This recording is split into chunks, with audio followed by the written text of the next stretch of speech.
أكتر حاجة بتحدد نجاح التكميم مش العملية نفسها، لكن اللي بيحصل بعديها. في 3 أخطاء بشوفهم كتير عند المرضى بعد التكميم. أولا، إنك تفتكر إن معدتك الجديدة معناها إن أنت تاكل أي حاجة بكميات أقل، لكن في الحقيقة لو بتاكل سكريات وسناكس طول اليوم هتزود وزنك رغم إن حجم المعدة صغير. تاني حاجة، عدم شرب المية الكفاية. ناس كتير بتنسى تشرب أو بتعتمد على العصاير والمشروبات الغازية، وده بيسبب جفاف.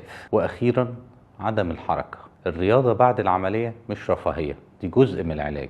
التكميم بداية جديدة، بس اللي يحافظ على النجاح هو التزامك.